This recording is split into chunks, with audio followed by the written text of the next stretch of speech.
দিনের শেষে সবার আলো যখন নিভে যায়, পৃথিবীটা হঠাৎ যেন নীরব হয়ে আসে। রাস্তার শব্দ কমে যায়, মানুষের ডাকে আর সাড়া মেলে না।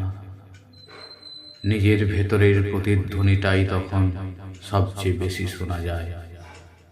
ওই সময়ে বুঝি আসলে লড়াইটা বাইরের নয়, লড়াইটা নিজের অন্ধকারের সঙ্গে।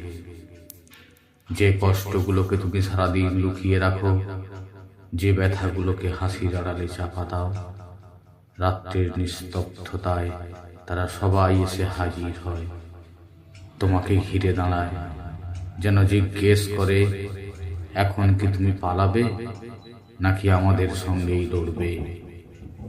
অদ্ভুত বিষয় হলো, সেই অন্ধকারই একদিন তোমার শিক্ষক হয়ে ওঠে। তার ছায়ার ভেতরেই তোমার শক্তির বীজ জন্মায়। যতবার তুমি ভেঙে পড়ো, ততবারই হয়ে ওঠে যেন বৃষ্টির পর মাটির গুঞ্জন, যেন ঝড়ে ভাঙা ডালের নতুন কুঁড়ি। একদিন তুমি ঠিক বুঝবে, ব্যথা ছিল প্রয়োজন, অন্ধকার ছিল প্রস্তুতি, আর হেরে যাওয়াটা ছিল নতুন আলো ধরার অনুশীলন। যেদিন সব অন্ধকার থেমে যাবে, যেদিন তুমি নিজেই আলো হয়ে উঠবে, নিভতে শেখা আগুনের মতো নয়, বরং নিজেকে চেনার পর জন্ম নেওয়া দীপ্তির মতো। নিজে আলোকিত হবে, আর তোমার আলো ছড়িয়ে যাবে অন্যের মনেও।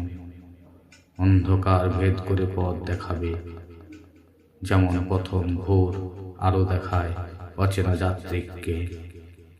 এভাবেই মানুষ তার কষ্ট থেকে আলো তৈরি করে, নিজেকে ছড়িয়ে আরো বড় হয়ে ওঠে।